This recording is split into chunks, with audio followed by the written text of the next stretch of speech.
When we think of the OG Silent Hill protagonists, most of the time James and Heather are among the best too, followed by Harry, and last, and unfortunately in many people's eyes least, is Henry. And I can't really fault them for their ranking. Harry was the first one, so we have a soft spot for him. James is the best one, because Silent Hill 2 is literally the perfect game ever! Heather is endearing and such an incredible female protagonist, like no wonder so many women adore her. And then we have Henry, the most ordinary dude out of the four!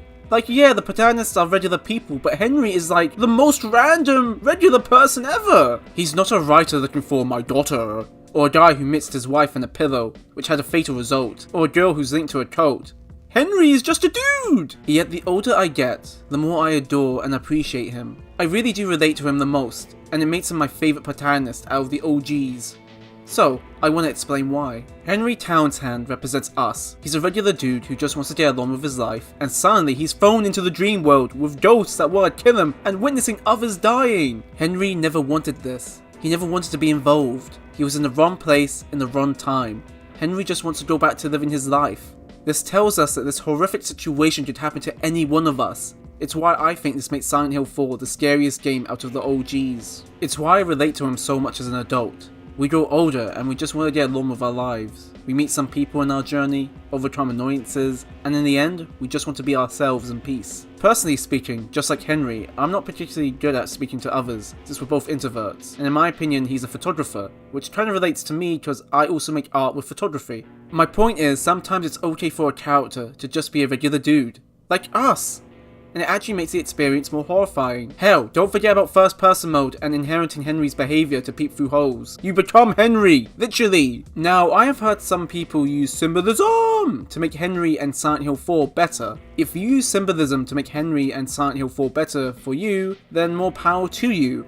However, in my opinion, it's very clear that Symbolism isn't really in play. Team Silent really didn't want to do that again, because they did it like 3 times already. To name one example, people say that Henry's name can be linked to people with power. This makes him the chosen one, the special one, and he was destined to have that apartment. Okay, names have meanings, and we share the same names sometimes. So what? Yes, names can be important. Silent Hill 3, I'm looking at you. But in my opinion, this doesn't apply to Henry at all. Henry isn't special. He's not the chosen one. He's just a dude. Or how about Victim 16? Apparently she symbolizes sin, and Walter doesn't like that, so he killed her. Like, no, Cynthia died because she was beautiful, and a woman. Look at Frank Sunderland. He can die in one of the endings because just like Henry, wrong place, wrong time. Please tell me what he represents. His symbolism! For real, he's just a depressed old man whose son and daughter-in-law went missing. Now, I don't completely disagree with what some people come up with. One person I know told me that Henry's apartment symbolizes how we're locked in the cycle in our lives, and Henry leaving the apartment in the end represents him wanting a new life for himself. He fought to live and break that cycle. His journey made Henry special, since Henry is just a dude,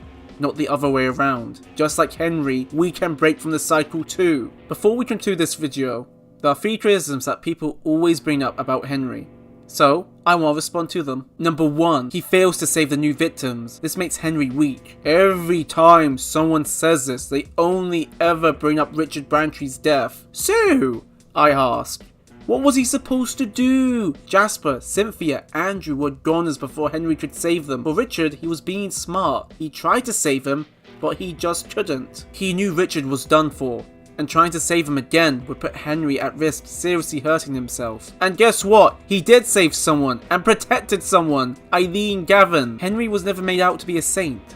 He's not a hero. None of us are. It's so not fair to judge Henry this way. He was put into a really bad situation, and he did what he could. Number 2, he doesn't really speak much, and he's kind of boring. I say he's clearly an introvert. He clearly doesn't talk to many people, and prefers to be by himself. Admittedly, when I was younger, I used to not like Henry for this reason, but once I saw him as an introvert, his character made so much sense. We introverts are shy, okay? We're not good with talking to people. Not to mention, he's been locked in his apartment. He's been very isolated from the world. Plus, he isn't emotionless. When witnessing Eileen's death, he breaks down. It's so powerful. Henry is not boring. Thirdly, he's not special. Okay. Who says he needs to be special? There's nothing wrong with having a character who's just a regular dude. I like that about Henry. I like that about Silent Hill 4. It makes the game even better. So yeah, Henry is a good character. Nay, a great character. The older I get, the more I relate to him, and the better he gets. the more I appreciate him. I do want to be clear though, yeah, James is the best one, Heather is the most endearing, and we all have a soft spot for Harry. But Henry is great too, and I'm tired of people saying he isn't. But in the end, this is just my worthless opinion. Do you agree? Disagree?